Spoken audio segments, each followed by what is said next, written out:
Audio Jungle.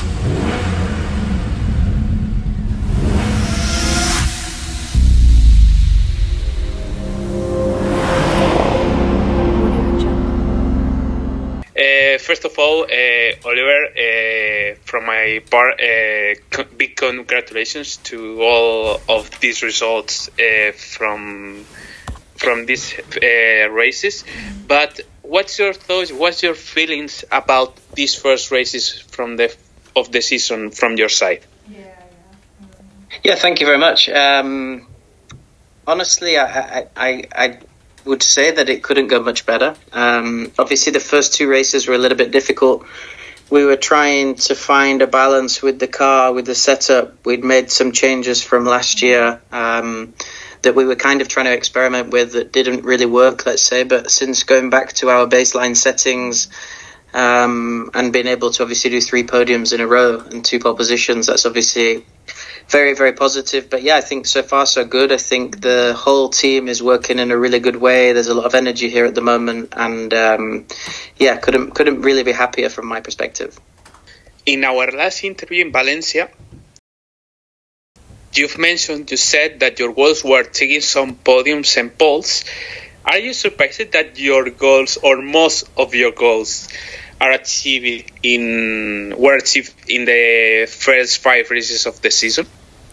Yeah, I think so. I mean, I think when I'd have said that I wanted to get some podiums and maybe a couple of pole positions or a pole position, I was probably being optimistic and hopeful, let's say, at the time. I think what's become clear is that we have a very strong package over 1 lap. And yeah, like you said, to have already kind of ticked off the goals after 5 races kind of takes a little bit of pressure off. And I guess we can just go and enjoy ourselves a little bit and try and see how many more we can do over the season. Speaking about the car, in what aspects do you see yourself and the team stronger compared to your rivals? And in what aspects do you think you still have to improve? The team has to improve, yourself have to improve? It's tricky because I think we certainly seem over 1 lap to have a very strong pace, being able to do 2 pole positions. I think Sao Paulo, it didn't suit me or the car very well. I didn't feel like I did the best job, to be honest, in Sao Paulo. But if you look at the other 2 races, I would say that, I don't want to say it was comfortable, but we seem to have a little bit of margin, particularly in qualifying. So you would have to say that the 1 lap speed of the car is definitely a strong point. We still have some areas to improve. There's a couple of things on the car that I'm not 100% comfortable with, but there's also not much we can do about that right now until next year. So we kind of just have to work around those things at the moment. But I would still say that the races, in terms of pure efficiency, is an area that we need to improve. Again, it's probably not going to happen this season, but if we can make all the other small details better, once the efficiency comes, then I think we're going to be in a lot better place. I think also the starts are an area for improvement for us. We've not had the best starts over the first 5 races, although it was slightly better in Tokyo. We still need to improve at how we're targeting our starts and what sort of performance we're looking for there. Seeing that the client team, the team who had the same powertrain than Nissan, that it's McLaren, has already won a race with Samber in Sao Paulo. Do you see a chance of winning a race between now and the end of the year? I mean, look, when in Formula E, you kind of, to win a race, everything has to align. And you also, I think particularly in our situation where maybe the efficiency is not quite the same as the Porsche and the Jaguar, you really have to have everything kind of look on your side on the day in order to win. Let's say you can do what we've done in the last 3 races, where you get on the podium by performing well, doing the basics right, let's say. But to win, you kind of have to have all the elements aligned, and the stars have to align, let's say. And I think in Sao Paulo that definitely happened for Sam. But we could have won 2 races already, I think, with slightly different strategy in Riyadh and in Tokyo. The way that we obviously lost the lead at the start in Diriyah, which was a big loss for us, let's say, because I think we probably could have gone on to win that one. And then at Tokyo at the weekend, we kept the lead and probably kept the lead for too long, so I was down on energy. So I think we could have won 2 races. Honestly, when I look at the calendar now moving forward, I think our best chance is probably London, just based on the layout of the circuit and the energy management, possibly Berlin and Monaco. But I do think that Misano, Portland and Shanghai will be slightly more difficult for us, but let's see. I think my target going into those races, if I can be in kind of the top 6 or 7 and score some decent points, I think that's a good target. But I would really be looking at London for the next best chance to win, let's say. How is the atmosphere in the team considering the results that you have achieved at these first 5 races at this very beginning of the year? Yeah, I think it's very good. I knew the team from before, and I always felt a lot of love and belief in me and what I did during my first stint here. But coming back, there was a lot of new people, a lot of new faces, and you almost have to convince them that you're the right guy as well, right? I think certain people would have hoped that I was still at that level, but you have to also convince them. And I think, the first 5 races couldn't have worked out any more perfect in that respect, in getting that belief in what I can do. But I think the energy here is phenomenal at the moment. Everybody's on a high. Everybody can see our improvements, see our trajectory, and the hard work that they're doing is paying off. And I think that's really, really important for a team environment, and also to keep pushing forward. I think everybody's, of course, a bit tired from all the work that we've been doing, but when you stand on the podium and you can all have a drink together on Saturday night, I think it makes it all the more enjoyable, let's say. Last race, the last weekend, Formula E was in Tokyo. Nissan race home.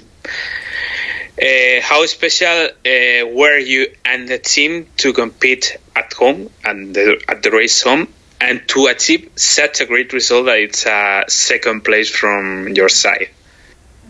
Yeah, it was a pretty incredible event. Formula E put on an amazing show, let's say, in terms of how the event was ran. Obviously, with it being the home race for Nissan, there was an element of pressure, let's say. We had a lot of the top executives there that had come to experience the race, come to see how we were doing, let's say, and it was almost a bit of a head teacher marking the scores. So there was a lot of pressure on the team, but it was a fantastic event. I think everybody that came to watch, all the Japanese fans, there was an incredible amount of support for Nissan, and obviously to be able to finish second and take the pole, I don't think we could have dreamt of much more, to be honest, because there's always that element of pressure when you're at your home race, and having to perform also from my perspective was not easy because it was an incredibly busy week. We had a lot of jet lag to deal with. And then just the pressure of having to perform and everybody watching was not easy for sure, but we managed to get through it, and couldn't have really been much better. Next race will be next race with 30th and 40th April in Misano, the Misano circuit. It's a new circuit for Formula E calendar. What are your feelings about that race, and what's your opinion of the track? Honestly, I've driven only 20 laps this morning in the simulator. I know it briefly, but obviously it's slightly different for Formula E. It's not my favourite track, to be honest. It's not a traditional Formula E track. It's very wide, lots of runoff, not particularly challenging, let's say, from a driving perspective. The energy management in the race is the second day is just way too much. It's a bit strange, but the first day should be slightly better from the racing perspective, but honestly it's not my favorite event. You prefer Roma, as you've mentioned in the last interview. Yes, much better. Recently, Nissan announced that they will continue in Formula E until 2030. if I remember well. How important is that agreement for the team's stability, and how important is it's for you as a Nissan driver? Yeah, I mean, I think first of all, it's great for the championship that someone like Nissan's size and manufacturer can commit to the championship till 2030. So that's fantastic. I think what it does is brings everybody some stability here at the team. You know, there's a long-term plan of how we want to improve, how we can do things better.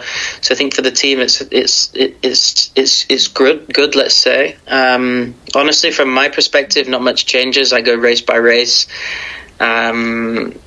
Obviously, it's good to know that if I keep doing a good job, then Nissan are going to be here for until 2030. But honestly, it's great for Nissan, but for me, it doesn't change the world.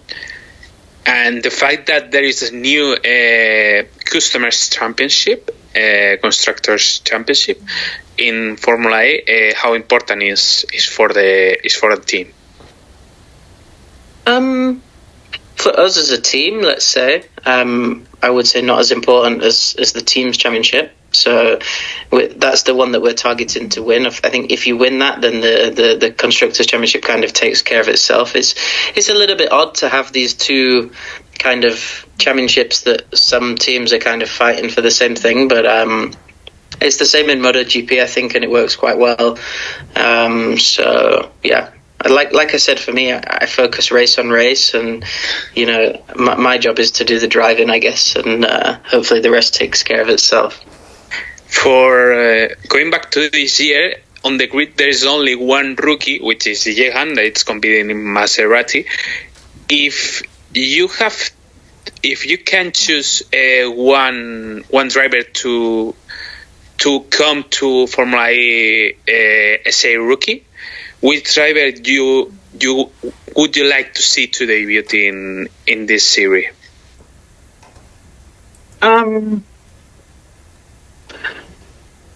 mean, it's tricky, but I'm going to stay loyal and go with Kyle Collette. Obviously, he's our reserve driver. He does a lot of hard work for us, and I think he deserves an opportunity somewhere, so it would be nice to see him in. Of course, there's many guys in F2 and stuff like that, and I even look after an F3 driver, Arvid Lindblad, but I think the target more for him at the moment is to be in Formula 1, so yeah, it would be nice to see Kaya here. And if you have to choose from F2, as you mentioned,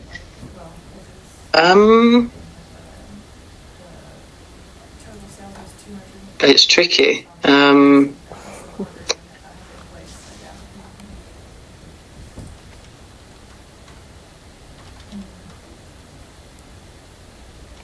mean, what you want is tricky because you kind of imagine the Beerman and Antonelli, they're kind of going for Formula 1, so you don't imagine them in Formula E. But yeah, I think it would be between them two or Martins, let's say. Martins to Nissan, as your teammate. Well, Victor has actually done a couple of the rookie tests with us, so why not? You know, he's done pretty well. He's having a tough year so far, though. Yeah. And the last question, Oli, considering the results that you have achieved in these 5 races, do you see yourself as a championship contender? You are third on the championship.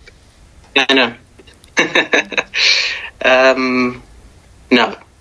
Honestly, I don't want to say yes because I don't want to put any expectation from myself or from anybody else within the team that we kind of have to achieve that, because our goal for this season is to really build as a team, and if we unnecessarily start putting pressure on ourselves to become championship contenders, let's say, after 3 good races, I think it would be wrong. I think if we focus on ourselves and don't have that pressure, then maybe something special can happen.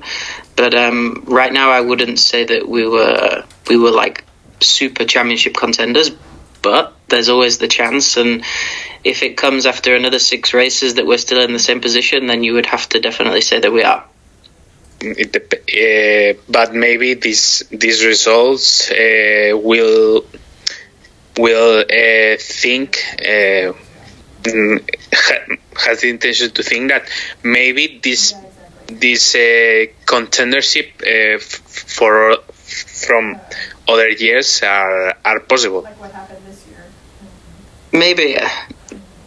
Like I said, I'm happy with where I'm at, and I think we deserve to be third in the championship after 5 races.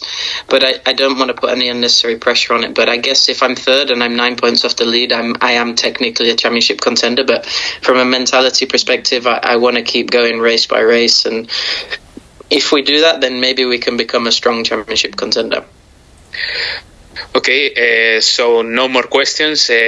Oliver, Rowland, thank you for the interview. Thanks for your words, and we will wish you a very, very complete and stupendous season, rest of the season. Thank you very much, Alejandro.